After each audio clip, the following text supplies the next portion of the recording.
আচ্ছা, নির্বাচন যে নিয়ে যখন কথা উঠলো, আগামী নির্বাচনে আমরা কোনো দলের না, কথা ঠিক কিনা? কারে ভোট দিব? আমরা হাসিনারেও চিনি না, শফিক সাহেবরাও চিনি না, খালেদা জিয়ারও চিনি না। আমরা কাকে চিনি?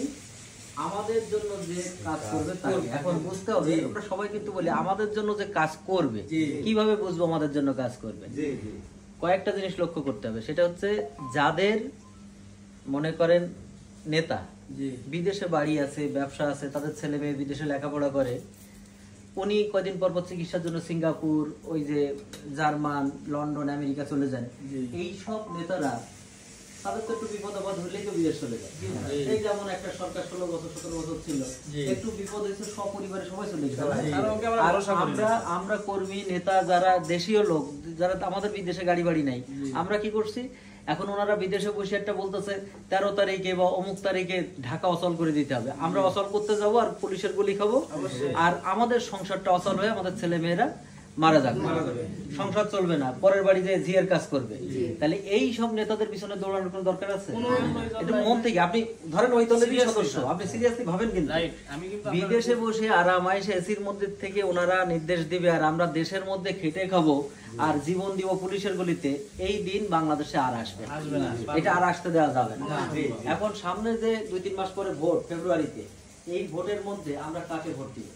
যে নেতা নির্বাচনে হেরে গেলেও আমাদের পাশে থাকবে, জিতলেও পাশে থাকবে, যার ছেলে মেয়েরা বিদেশে যে লেখাপড়া করতেছে না, যার একটু অসুস্থ হলে সিঙ্গাপুরে চিকিৎসা নেয় না, যার বিদেশে ব্যবসা নাই, যার বিদেশে গাড়ি বাড়ি নাই, ওই রকম নেতা লাগবে। তার মানে কি, আমাদের 54-55 বছরের একটা দেশে এমন একটা হাসপাতাল বানাইতে পারি নাই আমরা যে এই দেশে চিকিৎসা করা যায়। ওই যে ওনাদের বলে একটু মাথা ব্যথা হয়েছে, চলে যায় সিঙ্গাপুর, তা আমার চিকিৎসার তো খরচটা কে দিবে? আমার চিকিৎসা তো ঢাকা মেডিকেলেও যেতে পারি না আমি।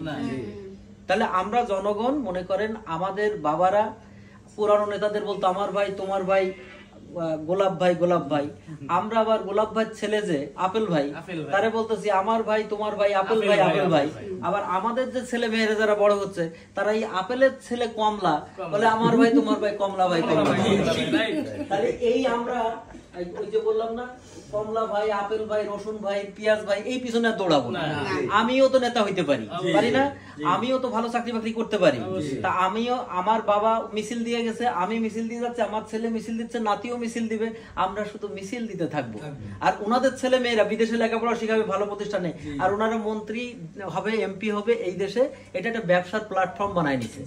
আমাদেরকে আপনারা যে যেখানেই যাবেন এই কথাগুলোই শুধু বলবেন যে আসলে দেখেন তো আমরা শুধু ঘুরতেছি একটা বলের মতো পায়ে, আওয়ামী লীগ, বিএনপি, জামাত, আবিদাবি অনেক দল আছে, শুধু জনগণের ফুটবলের মতো তারা আমাদের লাথাইতেছে আর আমরা লাথি খাইতেছি, ঠিক কিনা?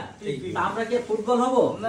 প্রশ্নই ওঠে না। দিন শেষে আমার বাচ্চার লেখাপড়ার খরচ আমাকেই দিতে হয়, দিন শেষে ঘরের বাজার আমাকেই করতে হয়। আবার ওনারা বিদেশে বসে শত শত হাজার হাজার কোটি টাকার মালিক হয়ে গেছে, বিদেশে চলে গেছে সুযোগ মতো, এখন সেখানে বসে বলবে যে এত তারিখে লকডাউন দিয়ে দাও, অমুক তারিখে যমুনা ঘেরাও করো, আমি যাই পাগল হইছি। ওই পাগল আমরা আর হই নাই, আমরা আর এটা হবো না। কথা পরিষ্কার কিনা? আমার মা ফাউন্ডেশন এই প্রচারটা করে। এই যে আমি একদিন গেলাম বাগেরহাটের, 150 লোক ছিল, সেখানে একটা প্রোগ্রাম করছি, মানুষ বুকে হাত দিয়ে স্যালুট দিছে। স্যার এটা কি বলেন? এইটা তো আমরা ভাবি না এইভাবে। Right answer. হ্যাঁ, আমরা মারামারি করে মরতেছি গোপালগঞ্জ, বাগেরহাট নিয়ে, আর ওনারা তো বিদেশে যে সুন্দর মতো আছে। তো ঘটনা হলো, আমি কোনো দলের বিপক্ষে বলছি না, বলছি যে কোনো দলের নেতারাই হোক, তারা এই দেশের মাটি বা মানুষকে নিয়ে তারা ব্যবসা করে। এই যে নির্বাচনে মনে করেন 5 বছরে সে 1.5 কোটি টাকা বেতন পাবে একজন এমপি, কিন্তু সে নির্বাচনেই খরচ করতেছে 20 কোটি টাকা। সালিম ভাই টাকাটা সে উঠাবে কোত্থেকে? হ্যাঁ, তারা আমাদের দিয়েই আমাদের মাথায় কাঁঠাল রেখে ইয়া করতেছে। আরেকটু চিন্তা করে দেখেন যে আমরা যদি এই দেশে ভালো স্কুল হয়, ভালো কলেজ হয়, ভালো বিশ্ববিদ্যালয় হয়, তাহলে আমাদের ছেলে মেয়েরা লেখাপড়া শিখে ভালো প্রতিষ্ঠানে ভালো পর্যায়ে জব করবে না? তখন তাদের মেধাটা আরো বিকাশ হবে। তাহলে ওই যে এই মার্কা ওই মার্কা, চাঁদ তারা কত মার্কা, এই মার্কার পিছনে মিছিল দিতে গেলে একটা সিঙ্গাড়া দিলে ডাকলে 2-10 হাজার লোক চলে আসে, এইটা তো আসবে না। এই জন্য রাজনীতিবিদরা কত শিয়ানা, ওদের ছেলে মেয়ে বউ সব বাইরে থাকে, লেখাপড়া শিখায়, আর আমার ছেলে মেয়ে মিছিল দিবে, আমরা মিছিল দিব, আর দিন শেষে একটা সিঙ্গাড়া ধরাই দিবে। আমরা এই কাজ করবো না। আর একটা জিনিস আপনারা প্রচার করবেন, সামনে নির্বাচন অনেক টাকার খেলা হবে, টাকা যে যাই দিবে সে নিবে, কিন্তু ভোটটা তার ইচ্ছা অনুযায়ী দিবে। আমি টাকা দিবা, ওরে ভাই দিছো নিচ্ছি, অসুবিধা নেই, আপনি আমার জননেতা, কিন্তু ভোটটা মনে মনে বলতে হবে, ভোটটা আমি আমার পছন্দের লোককে দিব। যে নেতা আপনি অবৈধ টাকা ইনকাম করছেন, ওর শরীর কিছু দিয়ে দেন, দুদিন বাজার করি, ভোটটা কিন্তু আমি সব মানুষকে আমার মা ফাউন্ডেশনের এই কার্যক্রম আগামী নির্বাচনে সারা দেশব্যাপী চলবে। আপনারাও অংশ নেবেন, ভিডিও হবে, জনসভা হবে, বাড়ি বাড়ি আমরাও যাব। যে ওরা ভোট চাওয়ার জন্য যাবে আর আমরা বলবো কাকে ভোট দিবে। মানুষের বিবেকটাকে খুলে দিব, চোখের পর্দাটা সরাই দিব, যে আমরা তোমাদের পায়ের ফুটবল হব না, আমরা মফিজ ভাই, জব্বার ভাই, কামাল ভাইয়ের পিছনে আর মিছিল দেব না। আমরা, তোমরা এসি রুমের মধ্যে থাকো, ওখানে বসে পারলে তুমি সামনে আসো, মিছিল দাও, গুলিটা তোমার বুকে আগে লাগুক, তারপরে আমার ঠিক আছে, আমরা ওই নেতা চাই। হ্যাঁ, যাক, আমরা আমার মা ফাউন্ডেশনের একটাই কথা, মায়ের মমতায় আমরা, মা মাটি দেশ, এটা আমাদের, এটার আলোকে আমরা সুন্দরভাবে সামনে যাব। আমাদের যে অধিকার, জনগণের যে রাইটস, আমার বাসস্থান, আমার খাদ্য, আমার চিকিৎসা, আমার বস্ত্র, আমার শিক্ষা, এই 5টা মৌলিক অধিকার প্রতিষ্ঠা করবে সরকার।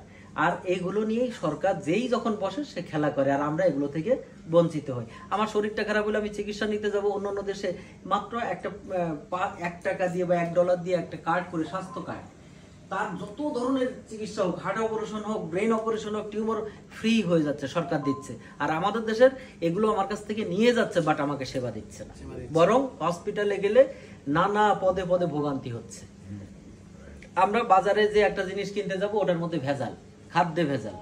আমরা শিক্ষা, আমার ছেলে মেয়েরা ভালো স্কুল কলেজে যাবে, ওই ব্যবস্থা নাই। সেখানে ছাত্র রাজনীতির নামে, ছাত্র রাজনীতি করতে গিয়ে আমাদেরকে রফা দফা করে দিচ্ছে, আমার ছেলেটা গুলি খেয়ে মরতেছে, অর্থাৎ আমি শেষ। তো আমরা এই ভুয়া রাজনীতির পিছনে দৌড়াবো না, আমরা আগামী দিনে যেন একটা সুস্থ ধারা রাজনীতিতে যাইতে পারি। সেই জন্য যে নেতা যে দলেরই হোক, আমার দেশেই থাকে, আমার সুখে দুঃখে আমার পাশে থাকবে, বিপদে আপদে থাকবে, আমাদেরকে মুরগির মতো, মুরগি যেমন তার বাচ্চাগুলোকে নিরাপদে রাখে, আমার নেতা যদি ওই রকম দিয়ে আমাকে ইয়া করে রাখে, ওই নেতা মাতা। এরকম বহু নেতা আছে আমাদের দেশে, আমরা তাদেরকেই ভোট দিব আগামী নির্বাচনে। আপনারা যে ঘরে ঘরে যাবেন, মানুষের ভোটের এই চায়ের দোকানে বসে ভোটের আলাপ হলে তখন এই কথাগুলো ছোট করে বলে দিবেন, আর কিছু না হোক। এরকম 1 2 জন করতে করতে কয়েকশো জনতে কয়েক হাজার থেকে কয়েক লক্ষ থেকে কয়েক কোটি লোকের মধ্যে এই কথাটা কিন্তু পৌঁছে যাবে। তখন কিন্তু মানুষ কিন্তু এখন সোশ্যাল মিডিয়াতে অনেক, আর এইবারের ভোট এত সহজ হবে না। হ্যাঁ, আমরা টাকা দিলে টাকা নিব, কিন্তু ভোটটা দিব সৎ মানুষকে, জায়গা মতো। ধন্যবাদ আপনাদের।